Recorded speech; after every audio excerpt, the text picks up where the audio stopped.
Hello learners. Thumbnail देख के पता तो चल ही गया होगा कि आज किस बारे में चर्चा करने वाले हैं। भाई साहब, अंग्रेजी भाषा। अंग्रेजी भाषा लाखों के कमर का दर्द बना हुआ है। ठीक ही ना हो रहा भाई साहब। आज मालिश होगी, ऐसी मालिश होगी कि फिर ये दर्द दोबारा नहीं आएगा। तो मैंने सोचा शुरुआत कहाँ से करी जाए। अंग्रेज़ी भाषा की तैयारी के बारे में आपको बताना तो है, पर शुरू कहाँ से करें। तो मैंने सोचा सिलेबस से शुरू करते हैं। एक ऐसा सिलेबस जो हर किसी के काम में आ जाए। कॉम्प्रिहेंसिव सिलेबस है, एक ही सिलेबस में सारी चीज़ें मैंने कवर कर दी है। इससे बाहर कुछ भी नहीं पूछा जाता, चाहे जो भी एग्ज़ाम आप दे रहे हो, एसएससी हो, बैंक हो, एनडी हो, सीडीएस हो, बीएड हो, या इसके अलावा जो भी एग्ज़ाम आप देते हो। हाँ, यूपीएससी की बात नहीं कर रहा, पर उसके नीचे तक जो भी एग्ज़ाम आप देते हैं कहीं ना कहीं इतना ही सिलेबस है, इससे बाहर नहीं आता। ये ग्रामर का पोर्शन हो गया आपका, ये वोकैबलरी, ये टेंस और ये कॉम्प्रिहेंशन, यही चार चीज़ें तो आती है ना। ग्रामर में आपका क्या पोर्शन है? एक तो वर्ब हो गया, नाउन हो गया, एडवर्ब है, pronoun, adjective, preposition, conjunction, interjection. हालांकि कई कई जगहों पे इंटरजेक्शन नहीं भी पूछा जाता है, लेकिन छोटा सा टॉपिक है, पढ़ लेने में क्या ही जाता है। फिर आता है वोकैबलरी। ये तो भाई साहब लोहे के चने चबवाता है एक्चुअली।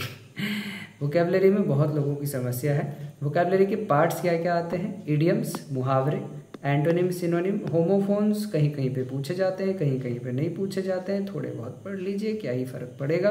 फ्रेजल वर्ब्स बैंकिंग के लिहाज से देखें, बहुत इंपॉर्टेंट टॉपिक है और आजकल तो एसएससी वाले भी काफ़ी पूछ रहे हैं। एंड वन वर्ड सब्स्टिट्यूशन बहुत ज़रूरी है। टेंस में देखिए, तीन चीज़ें, काफ़ी इजी टॉपिक है। टेंस भी आसान है, वॉइस भी आसान है, नरेशन भी आसान है। इसके ऑप्शन ही कुछ ऐसे होते हैं कि एलिमिनेशन मेथड से आप सारे के सारे सवाल जो है ना आसानी से बना सकते हैं, ठीक है ना।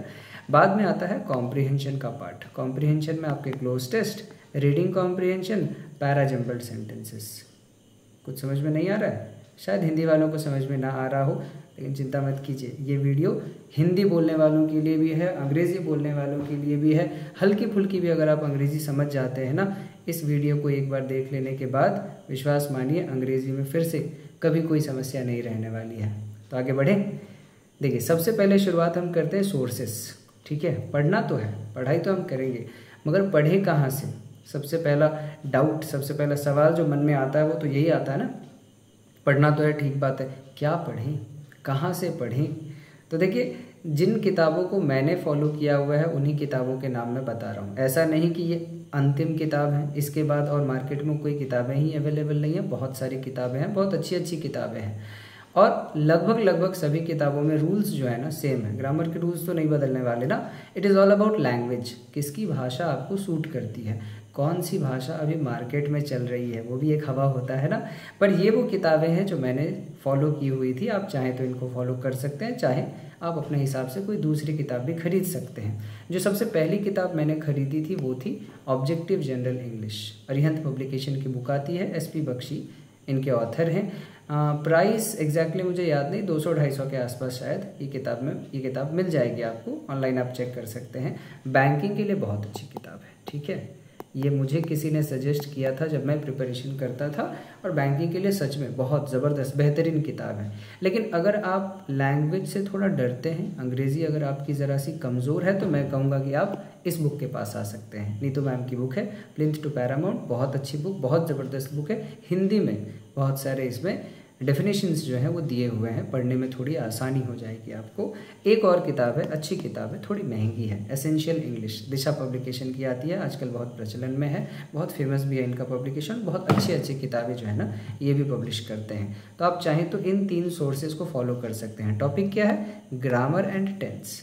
आपके ग्रामर को और टेंस को यदि आप कंप्लीट करना चाहते हैं तो इन तीन किताबों को आप आराम से फॉलो कर सकते हैं। इसके अलावा आपके पास कोई बेहतर विकल्प है, कमेंट सेक्शन में आप बताइए, हम चाहें तो बात अगली वीडियोस में कभी उसके सजेशंस भी दें, उसे भी इंक्लूड करें। आगे बढ़ते हैं। वोकैबलरी के लिए कहाँ जाए भाई साहब? सबसे बड़ा समस्या तो यही है, वोकैबलरी ही तो याद नहीं होती। इतने सारे वर्ड्स, इतने सारे नए वर्ड्स याद कैसे करें, सेंटेंस में यूज़ कैसे करें? फिर कुछ वर्ड्स तो ऐसे हैं जिनका इस्तेमाल कभी होता ही नहीं है, याद कैसे करेंगे? तो याद करने का तरीका है ना, आगे बात करेंगे। फिलहाल देख लें सोर्सेस क्या क्या हैं। देखिए, अगर आप शुरू कर रहे हैं ना तो मैं कहूँगा पहले हल्के किताब से शुरू कीजिए। नीतू मैम की जो किताब है ना, वोकैब बिल्डर, ये अच्छी किताब है, आप इससे शुरू कर सकते हैं। बोलो, एक ही किताब है, आराम से फॉलो कर सकते हैं इसे। वोकैब एक्सप्रेस अड्डा 24/7 की किताब है, संतोष जी ने लिखा हुआ, बहुत अच्छी किताब ये भी है, इसको भी फॉलो कीजिए। अगर ग्रंथ की बात करें, ग्रंथ सबसे एंड में ना, ग्रंथ की बात करें तो ब्लैक बुक है आपकी ग्रंथ, सारी चीज़ें दी हुई है। नया वाला एडिशन में तो 20,000 से भी ज़्यादा वर्ड्स हैं, कितना पढ़ेंगे, पढ़ते रहिए पढ़ते रहिए पढ़ते रहिए। लेकिन हाँ, एक रीडिंग से कभी काम नहीं चलता, ठीक है ना, कम से कम 4-5 रीडिंग आपको लेनी पड़ेंगी। शुरुआत में ऐसा होगा जब आप वर्ड्स की तैयारी कर रहे होंगे, अभी क्यों बता रहा हूँ, बाद में तो फिर बताने ही वाला हूँ ना। चलिए आगे देखते हैं। कॉम्प्रीहेंशन, कॉम्प्रीहेंशन की तैयारी कैसे करें। देखिए भाई, कॉम्प्रीहेंशन का एक ही सोर्स है और वो है आपके न्यूज़पेपर्स। अखबार अगर आप भाई साहब नहीं पढ़ते हैं ना, बहुत सारी चीज़ों से दूर हैं आप। अखबार पढ़ना शुरू कीजिए, अंग्रेज़ी वाली अखबार को पढ़ना शुरू कीजिए। द हिंदू हो, द टाइम्स ऑफ इंडिया हो, द इंडियन एक्सप्रेस हो, जो भी, जिसकी भी लैंग्वेज आपको अच्छी लगे, जो भी भाषा आप समझ सकते हैं आसानी से, उसी न्यूज़पेपर को फॉलो कीजिए, किंतु पढ़िए ज़रूर। मैं ये नहीं कह रहा कि पूरा न्यूज़पेपर पढ़िए, एक पेज पढ़िए, एक आर्टिकल पढ़िए, मगर शुरुआत ज़रूर कीजिए। बिना न्यूज़पेपर के ना कॉम्प्रीहेंशन के टॉपिक को क्रैक कर पाना बड़ा मुश्किल है। इवन ये आपको और भी बहुत सारी जगहों पे हेल्प करता है। जैसे अगर आप न्यूज़पेपर रेगुलरली पढ़ रहे हैं, करंट अफेयर्स आपका पूरा हो जाएगा ना, वोकैबलरी आपकी अच्छी होगी ना। अगर आप आर्टिकल्स पढ़ते हैं और कोई नया वर्ड आपको मिल गया, फटाफट आपने उसे अंडरलाइन कर दिया, मीनिंग लिख दिया, एंटोनिम सिनोनिम लिख दिया, कितना सारा काम है। एक न्यूज़पेपर अनेक फ़ायदे, ठीक है। तो ये हो गए आपके सारे के सारे सोर्सेस, है ना, कहाँ कहाँ से क्या क्या आपको पढ़ना है। और एक बार बता दूं, ये रहे आपकी वो 3 किताबें जिसमें ग्रामर और टेंस कवर हो जाएगा आपका। उसके बाद ये रहा आपका वोकैबलरी के लिए कुछ किताबें। मैं फिर से रिपीट कर दूं कि ये वो अंतिम किताबें नहीं हैं। आप अगर चाहें कुछ दूसरी किताबें खरीदना चाहते हैं, दूसरा किताब खरीद सकते हैं, बट ये मेरे सजेशंस हैं आपके लिए, अच्छे सजेशंस हैं वैसे। And newspaper is a must, पढ़ना ही है आपको, न्यूज़पेपर का कोई विकल्प नहीं है। जो भी न्यूज़पेपर आपको पसंद है वो लीजिए, किंतु पढ़िएगा ज़रूर। आगे बढ़ते हैं कि भाई where and how to start preparation, तैयारी की शुरुआत कैसे करें। तो देखिए, किसी भी टॉपर का इंटरव्यू आप उठाकर देख लीजिए या किसी भी व्यक्ति से पूछ लीजिए जिन्होंने गवर्नमेंट एग्ज़ाम क्रैक किया है, वो एक चीज़ कॉमन आपको बताएंगे, और वो है जब भी उन्होंने शुरुआत करी थी ना तैयारी, तो उन्होंने शुरुआत करी थी PYQ से, प्रीवियस ईयर क्वेश्चन। अगर आप प्रीवियस ईयर क्वेश्चन नहीं लगाते हैं ना, आपको कभी भी ये नहीं पता चलेगा कि क्वेश्चन का पैटर्न क्या है ना। एक किताब में तो बहुत सारी चीज़ें दी हुई हैं, एक शरीर में तो बहुत सारे रोग हो सकते हैं, मगर अभी कौन सा रोग परेशान कर रहा है, डॉक्टर को ये ढूंढ कर निकालना पड़ता है ना। सभी रोगों के लिए तो वो दवाई नहीं दे सकता है, अभी जो रोग है उसी के लिए दवाई वो देगा। तो वैसे ही ये PYQ जो है ना, ये एग्ज़ाम के रोग के बारे में बताता है। हाँ भाई साहब, एग्ज़ाम को रोग ही है तो इतना समस्या है, अपनी समस्याएं नहीं सॉल्व कर सकता, तब तो वो हमारे पास आता है अपनी समस्याओं को लेकर, अपने प्रॉब्लम्स को लेकर सॉल्व करवाने के लिए। तो ये PYQ ज़रूरी है, तब जाके आप एग्ज़ाम के पैटर्न को समझ पाएंगे। पैटर्न समझेंगे तब आपको पता चलेगा क्या पढ़ें क्या ना पढ़ें। सारी चीज़ें नहीं पढ़नी होती हैं, किताबों में जो इतना दिया होता है, यूट्यूब पे जो इतने सारे लोग बहुत सारी चीज़ें पढ़ा रहे हैं कि ये पढ़ लो ये पढ़ लो ये पढ़ लो, सब नहीं पढ़ना होता है। तो क्या पढ़ें क्या ना पढ़ें ये आपको PYQ से ही पता चलेगा। तो कितने साल तक के PY करें, कम से कम 5 साल तक के तो कर लीजिए, क्योंकि पैटर्न तो चेंज होते रहता है। 3 साल तक तो कम से कम कर ही लीजिए। पिछले 3 साल तक के जितने भी आप जो भी एग्ज़ाम दे रहे हों, आप चाहे SSC की तैयारी कर रहे हों, आप चाहे बैंक की तैयारी कर रहे हों, रेलवे की तैयारी कर रहे हों, किसी भी एग्ज़ाम की तैयारी अगर आप कर रहे हैं, तो कम से कम 3 से लेकर 5 साल तक के PYQs जो हैं, जितने भी आपको मिल जाए, ऑनलाइन अवेलेबल है, किताबें अवेलेबल है, जहाँ से भी आपको मिले उन्हें उठाइए, उन्हें सॉल्व कीजिए। मार्क्स नहीं चेक करना है कि PYQ देकर कितने मार्क्स आ रहे हैं, क्वेश्चन के पैटर्न को चेक करना है कि आखिर ये जो एग्ज़ाम है ना पूछता क्या है। ऐसा तो नहीं है ना कि एग्ज़ाम अगर चाइनीज़ में पूछता है, आपको अंग्रेज़ी आती है तो आप अंग्रेज़ी में बोल कर आ जाएंगे। अरे भाई साहब, उनको चाइनीज़ चाहिए, तो आपने जो पढ़ा हुआ है वो एग्ज़ाम में आए ऐसा ज़रूरी नहीं है। बहुत मेहनत किया होगा आपने, लेकिन जो आपने पढ़ा वो एग्ज़ाम में आया ही नहीं, फ़ायदा क्या। आपको तो एग्ज़ाम क्रैक करना था ना। तो एग्ज़ाम क्या चाहता है, एग्ज़ाम आपसे क्या पूछता है, ये पहले जानिए। तो पहले PYQ लगाइए, ठीक है। इंग्लिश सीखना है ना, तो शुरुआत आप करेंगे PYQ से।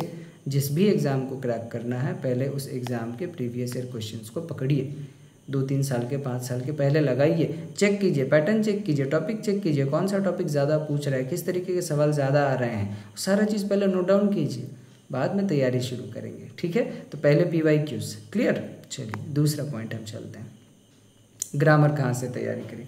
ग्रामर के सोर्सेज तो मैंने आपको बता दिए, किताबें मैंने आपको बता दी हैं, आप चाहें तो दूसरी किताबें भी खरीद सकते हैं। लेकिन शुरुआत कैसे करेंगे ना, PYQs आपने लगा लिए, PYQ लगाने के बाद आपको पता चल गया अच्छा ठीक है कि नाउन से जो है ना ये सवाल बहुत बार पूछे गए हैं, तो आप उन सवाल से रिलेटेड रूल्स पढ़ लीजिए। जो सवाल आपने PYQ में ढूंढ कर निकाले थे, पता तो चल गया अब आपको। अब क्या करना है, इन्हीं नाउन के चैप्टर से जो इम्पोर्टेंट रूल्स हैं शॉर्ट नोट्स बना लीजिए, उनके छोटे छोटे नोट्स, ठीक है। मैंने देखा हुआ है बहुत सारे लोगों को किताबों का किताब बना देते हैं, वो नोट्स बनाने जाते हैं, किताबों में जितना नहीं लिखा हुआ है उनकी कॉपियों में उससे ज़्यादा लिखा हुआ है। तो भाई साहब आपको दूसरी किताब नहीं लिखनी है, आपको बस नोट्स तैयार करना है जिससे आपको एक रिविज़न कर सकें। तो आपको जब पता चल गया टॉपिक क्या है, रूल्स पता चल गया, आप शॉर्ट नोट्स बनाइए, ट्रिक्स ढूंढिए कैसे शॉर्ट नोट्स बनाते हैं, बहुत सारे वीडियोस अवेलेबल हैं, गाइडेंस लीजिए उनसे, और छोटे छोटे नोट्स बनाइए जिससे देखते ही आपको रूल जो है वो तुरंत याद आ जाए। क्लियर हो गई बात?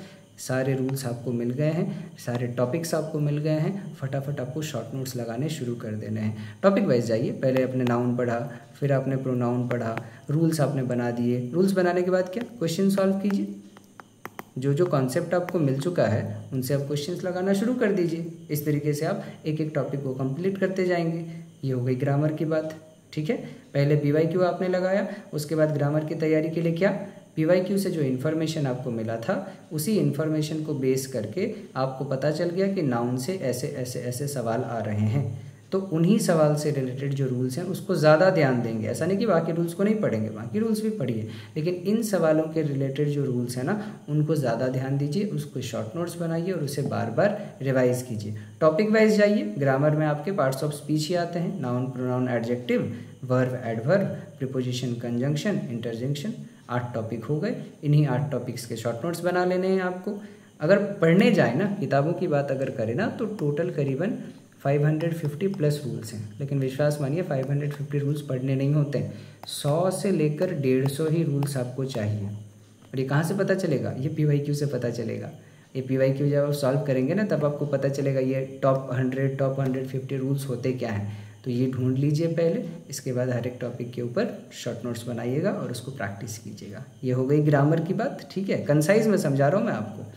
इसके बाद आते हैं वोकैबलरी पे। भाई साहब सर दर्द, वोकैबलरी की तैयारी कहाँ से करें? तो देखिए वोकैबलरी में 2 पोर्शंस आ जाते हैं, मैं उन्हें कहता हूँ, एक तरफ स्टैटिक है और दूसरे तरफ आपका डायनामिक है। स्टैटिक में वो जो नहीं बदल रहा है, जैसे आपका वन वर्ड, ये लिखे जा चुके हैं, नहीं बदल रहे हैं। और क्या, फ्रेजल वर्ब्स, ये नहीं बदल रहे हैं। और क्या, ईडियम्स, ये भी नहीं बदल रहे हैं, ये स्टैटिक है। दूसरी तरफ डायनेमिक में आपका आ जाता है एंटोनिम एंड सिनोनिम, ठीक है। मेरे हिसाब से स्टैटिक वाले पोर्शन को याद करना थोड़ा इजी है, डायनेमिक पोर्शन को याद करना थोड़ा मुश्किल जो है वो हो सकता है, फिर भी किया जा सकता है, ऐसी बात नहीं कि नहीं करी जा सकती है। मगर आप स्टैटिक वाले से शुरू कीजिए। वन वर्ड हो गए, फ्रेजल वर्ब्स हो गए, इडियम्स हो गए, इनके सारे लिखे हुए हैं, इंग्लिश में है, हिंदी में अवेलेबल हैं, इनको याद करना भी आसान है। रोज़ पढ़िए, 50-50 करके रोज़ पढ़िए, ठीक है। वन वर्ड के 10 लगा लीजिए, या वन वर्ड के 20 लगा लीजिए, फ्रेजल वर्ड के 20 लगा लीजिए, इडियम्स के 10 लगा लीजिए। 50-50 रोज़ याद कीजिए, चाहे तो लिख लिख के याद कीजिए। हाँ, लिखेंगे नहीं तो याद नहीं होगा, ठीक है। और एक चीज़ है, आपको नेमोनिक्स भी ऐड करने होंगे। नेमोनिक्स क्या होता है, जैसे कोई एक चीज़ है, वर्ड तो हमारा दिमाग सोचता नहीं है ना, हमारा दिमाग को चाहिए क्या, पिक्चर चाहिए, ऑडियो चाहिए, वीडियो चाहिए, इस तरीके की चीज़ों को वो ज़्यादा अच्छे तरीके से याद रख सकता है। तो इसी वजह से नेमोनिक टेक्निक कुछ एक ढूंढिए, कुछ भी नया वर्ड मिलता है उसको सेंटेंस में लिखिए, अपने लाइफ से जोड़ने का प्रयास कीजिए किसी भी एक तरीके से, जिससे कि वो याद रह जाए, आपके ब्रेन में वो इम्बाइब हो जाए किसी तरीके से। तो नेमोनिक्स आपको वोकैबुलरी के लिए ज़रूरी है। बुक्स मैंने आपको पहले ही बता दिया है। स्टैटिक पोर्शन अगर आप पहले तैयार करते हैं तो इसको याद करना आसान है। बात जहाँ तक एंटोनिम और सिनोनिम की करें तो जो आप न्यूज़पेपर पढ़ने वाले हैं उसमें आपको नए वर्ड्स मिल जाएंगे, उन नए वर्ड्स का मीनिंग आप नोट करके रखिए, उनके एक एक या दो एंटोनिम और दो सिनोनिम्स जो है वो लिखते रहिए। बाकी जो ब्लैक बुक मैंने आपको बताई ना, वो बहुत अच्छी बुक है, बहुत ही ज़बरदस्त बुक है। उस बुक को जब आप सॉल्व करते जाएंगे ना, तब आपको उस बुक में एक चीज़ मिलेगा और वो है रूट वर्ड्स। और रूट वर्ड्स बहुत ज़रूरी होते हैं। माफ़ कीजिए, कैमरा जो है वो छिप गया है, फिर से ज़रा कैमरा ले आते हैं जी।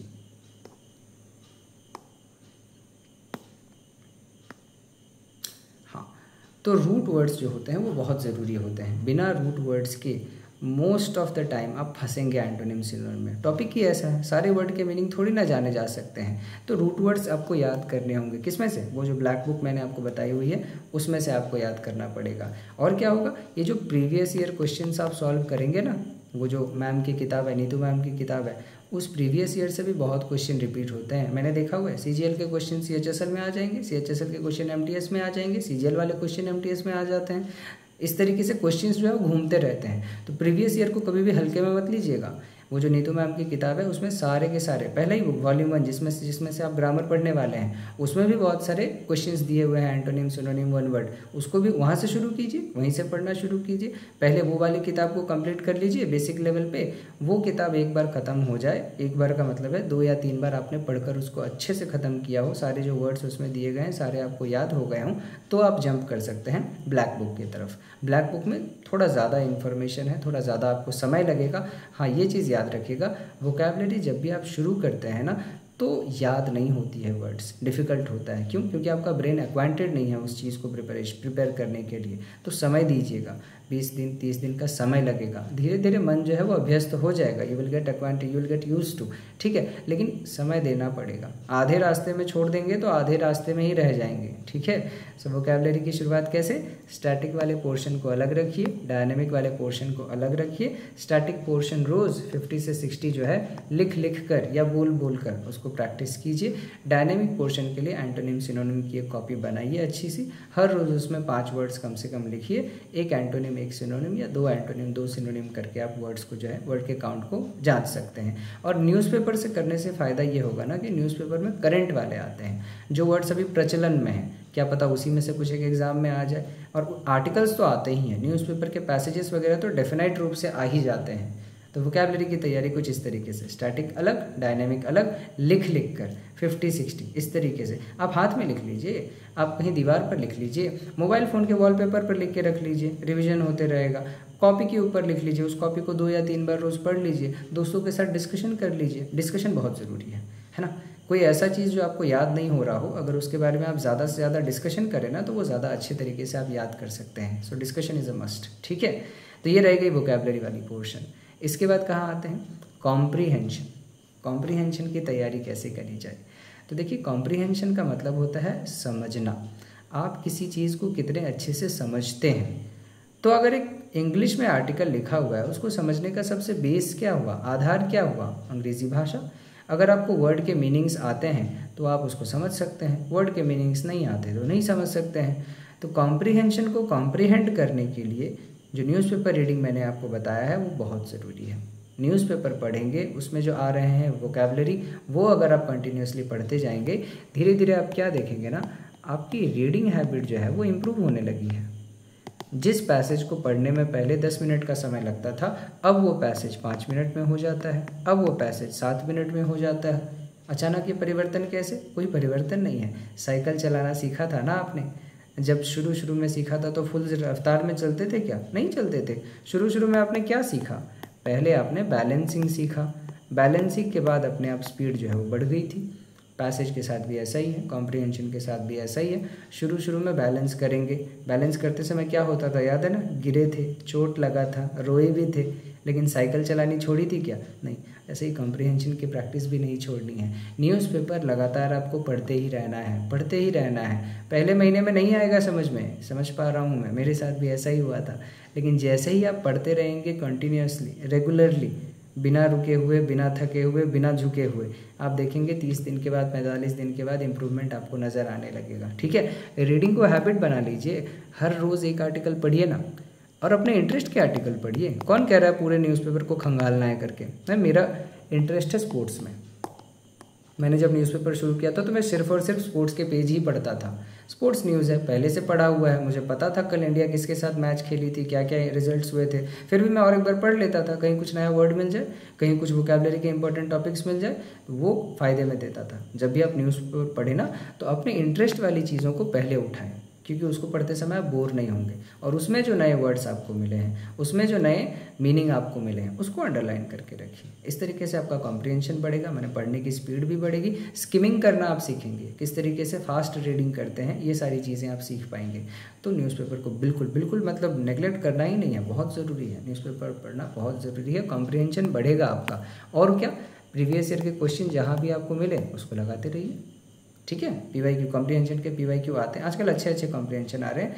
SSC की बात करें तो प्री में थोड़े इजी टाइप के आते हैं, मेंस में थोड़े डिफिकल्ट हो जाते हैं। बैंकिंग की अगर बात करें तो कॉम्प्रिहेंशन का लेवल काफ़ी अच्छा है, ठीक है ना। वोकैबुलरी अगर आपकी बहुत अच्छी नहीं हुई तो कॉम्प्रिहेंशन पकड़ नहीं पाइएगा। साथ ही अगर आप फाइनेंशियल न्यूज़ के साथ एक्वेंटेड नहीं हैं तो भी बैंकिंग के कॉम्प्रिहेंशन को कर पाना थोड़ा सा मुश्किल है। वोकैबुलरी थोड़ा मिलता जुलता है ना वहाँ से, तो आप ध्यान रखिए कि बैंकिंग वाले जो भी हैं वो थोड़े बहुत फाइनेंशियल न्यूज़ के साथ भी एक्वेंटेड रहने चाहिए, तब जाके आपका कॉम्प्रिहेंशन अच्छा हो पाएगा। बाकी कॉम्प्रिहेंशन के सवाल जब भी आप लगा रहे हो एग्ज़ाम में, तो हर बार ये बहुत लोग भूल करते हैं, वो क्या करते हैं, पहले पैसेज पढ़ते हैं बाद में क्वेश्चंस की तरफ जाते हैं। नहीं, पहले क्वेश्चंस पढ़ लीजिए ना। हर क्वेश्चन में कीवर्ड होगा, उस कीवर्ड को मार्क करके रख लीजिए, ठीक है। कीवर्ड इसे मार्क करके रख लीजिए, सो दैट क्या होगा, जब आप पैसेज पढ़ रहे होंगे जहाँ पर वो कीवर्ड आपको नज़र आया टक, वहीं पर आपने आंसर मार्क कर दिया। पैसेज पढ़ के क्वेश्चन की तरफ आएंगे, क्वेश्चन पढ़ के फिर पैसेज के पास जाना पड़ेगा, ज़बरदस्ती 2 बार तैयारी हो घूमना पड़ेगा आपको। उससे बेटर है पहले सवाल पढ़ लीजिए, कीवर्ड्स को मार्क कर लीजिए, एंड देन उसके बाद आप क्वेश्चन सॉल्व करने के लिए चले जाइएगा। इसमें ज़्यादा फायदा होगा। अगेन डिटेल में नहीं बता रहा हूँ, ओवरऑल एक लुक मैं आपको देता रहा हूँ, हल्का फुल्का आइडिया हो जाएगा। भाई सब इतना सब ताम झाम करने के बाद फाइनली कोई हमें बताए प्रैक्टिस कहाँ से करें और कितने समय करें। देखिए, तो मैंने पर्सनली अगेन जो बुक्स को फॉलो किया था, a mirror of common errors बहुत अच्छी किताब है, पतली सी किताब है, बहुत सारे क्या सारे टॉपिक्स कवर किए गए हैं इसमें। कम क्वेश्चन है लेकिन ज़रूरी के क्वेश्चन है, बहुत अच्छे क्वेश्चन हैं। दूसरी आप किरण पब्लिकेशन की किताब ले सकते हैं, टॉपिक वाइज टाइप वाइज सारा क्वेश्चन इसमें दिया हुआ है, बहुत सारे क्वेश्चंस दिए हैं और आंसर्स भी पीछे दिए हुए हैं। इस वजह से आपको कोई इशू भी नहीं होगा, तुरंत आप ये कर सकते हैं, सॉल्यूशन देख सकते हैं। वो वाली नहीं लेनी है, अरिहंत पब्लिकेशन की ले लीजिए, इनकी किताबें भी बहुत अच्छी आती हैं। क्वेश्चंस अगर कंपेयर करें तो अरिहंत वाले में थोड़े से कम हैं और किरण वाले में थोड़े से ज़्यादा हैं, जो भी आपको सूट करे। प्राइसेस भी थोड़े बहुत डिफरेंस हो जाते हैं दोनों में, तो यहाँ से आप प्रैक्टिस कर सकते हैं। अब प्रैक्टिस बहुत ज़रूरी है, ठीक है। मैं हमेशा कहता हूँ ये जो कॉन्सेप्ट होता है ना, जो आप पढ़ते हैं, ये कॉन्सेप्ट एक आइडिया होता है और आइडिया का कोई फेस नहीं होता है गुरु। अगर आपको कॉन्सेप्ट का फेस चाहिए ना तो आपको क्वेश्चंस करने पड़ेंगे। और चेहरे याद रहते हैं, कॉन्सेप्ट या फिर आइडिया याद नहीं रहता। तो अगर आपको याद रखना है ना, कॉन्सेप्ट याद रखना है, तो क्वेश्चंस का रुख कीजिए, क्वेश्चंस की तरफ जाइए, क्वेश्चंस का हाथ थामिए, क्वेश्चन से बातें कीजिए, क्वेश्चन से आंसर मांगिए, क्वेश्चन से आंसर देते हैं और क्वेश्चंस आपके कॉन्सेप्ट को स्ट्रॉन्ग करेंगे और क्लियर करेंगे। तो जितना ज़्यादा प्रैक्टिस आप करेंगे उतना ज़्यादा कॉन्सेप्ट आपका क्लियर होगा। बिल्कुल घबराइए नहीं। और मैं कह रहा हूँ ना, जितना भी आप टॉपर्स हैं हमारे, आप जाकर उनको वीडियो को एक बार देखिए, एक ही चीज़ आपको कहेंगे, प्रैक्टिस प्रैक्टिस एंड प्रैक्टिस। जहाँ से क्वेश्चन मिले, जैसे क्वेश्चन मिले, इजी मिले, डिफ़िकल्ट मिले, मॉडरेट लेवल के मिले, क्वेश्चंस मिले, क्वेश्चंस ढूंढिए और क्वेश्चंस बनाइए, ढूंढिए और बनाइए। ये जो आप कहते रहते हैं ना कि सर मार्क्स नहीं आ रहे हैं, मार्क्स नहीं आ रहे हैं, मार्क्स नहीं आ रहे हैं, अरे मार्क्स नहीं आ रहे मत बोलिए, ये कहिए कि सर जो क्वेश्चंस आए थे ना मैंने वो प्रैक्टिस नहीं किए थे। अपने एटीट्यूड को चेंज कीजिए, क्वेश्चंस के प्रति अपने बिहेवियर को चेंज कीजिए, तब जाके मार्क्स आएंगे। ये मत कहिए कि मुझसे सवाल बन नहीं रहे हैं, ये कहिए कि मैंने ऐसे सवाल पहले किए नहीं थे, मौका मिल गया, क्वेश्चन मिल गया, अच्छा हुआ, एग्ज़ाम से पहले मिल गया, एग्ज़ाम में ये क्वेश्चन आया तो अब गलती नहीं करूँगा। और एक मिस्टेक हम सब करते हैं, क्या करते हैं, क्वेश्चंस मिल जाते हैं, क्वेश्चंस जमा करके रखते जाते हैं, ठीक है, इकट्ठा करते हैं, जैसे कभी फ्यूचर में अवार्ड मिलने वाला है इसका, या इसे बेचकर मूंगफली खाना होगा कभी। नहीं भाई, क्वेश्चंस मिले हैं तो उन्हें सॉल्व कीजिए। कहीं से भी आपके आसपास में कोचिंग इंस्टीट्यूट है, अगर आपकी तैयारी हो चुकी है तो कोचिंग इंस्टीट्यूट में टेस्ट सीरीज़ ज्वाइन कर लीजिए, वीकली जाकर टेस्ट दे दीजिए। जहाँ से क्वेश्चंस मिले ना बिल्कुल छोड़ना ही नहीं है उसे। क्वेश्चन पारस है, अगर उसने आपको छू लिया ना एक बार, आप सोना हो जाएंगे, 24 कैरेट सोना। क्वेश्चंस को बिल्कुल लाइटली मत लीजिए, ऑनलाइन मिले ऑफलाइन मिले। हाँ, ये भी एक सवाल रहता है कि सर तैयारी कैसे करें, ऑनलाइन करें या ऑफलाइन करें।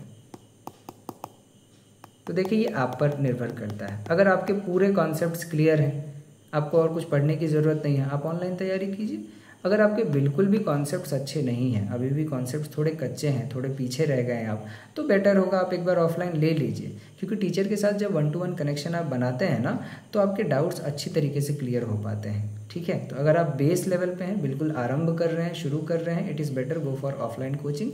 लेकिन अगर आपकी तैयारी हो चुकी है बेसिक लेवल की, ऑनलाइन ठीक ठाक है। ऑनलाइन में आपको लगभग बहुत सारे कंटेंट्स मिल जाएंगे, सहूलियत भी है, घर पे रहकर आप तैयारी कर सकते हैं। तो आपके अपने सहूलियत के हिसाब से, जिस भी लेवल पर अभी आप हैं उसी हिसाब से अपनी तैयारी को करें। हिंदी मीडियम वालों को तकलीफ़ होती है, अंग्रेज़ी मीडियम वालों को फ़ायदा होता है, ऐसा है क्या? थोड़ा सा एज तो होगा ना, ऑब्वियस सी बात है। इंग्लिश मीडियम वाले हैं, इंग्लिश में ही सवाल आ रहे हैं, तो थोड़ा फ़ायदा तो उनको होगा। पर ये नहीं है कि you are absolutely ruled out. ठीक है, आप बाहर नहीं हो गए हैं रेस से। हिंदी मीडियम वालों को मैं कह रहा हूँ, आप भी रेस में ही हैं। ऐसा कोई डिफ़िकल्ट रूल्स नहीं होता है। अगर आपने तबीयत से मेहनत कर दी ना 6-7 महीने, अंग्रेज़ी वालों को आराम से पीछे छोड़ देंगे आप। ठीक है, तो डरने वाली बात नहीं है। कुछ इतना मतलब रॉकेट साइंस जैसा है नहीं इंग्लिश में। 400-500 रूल्स हैं, रेगुलरली अगर आप प्रैक्टिस करते रहेंगे तो आराम से क्लियर हो जाएगा। तो आई होप आपके जितने भी रिलेटेड डाउट्स थे कि अंग्रेज़ी की तैयारी कहाँ से करें, कैसे करें, शुरुआत कहाँ से हो, ऑनलाइन हो, ऑफलाइन हो, किताबें कौन सी है। हाँ, ऑनलाइन अगर आप सीरीज़ की बात करते हैं, जैसे टेस्ट सीरीज़ की, तो कुछ प्लेटफॉर्म्स हैं, जैसे आप टेक्स्ट बुक पर मॉक टेस्ट वगैरह जो हैं वो दे सकते हैं।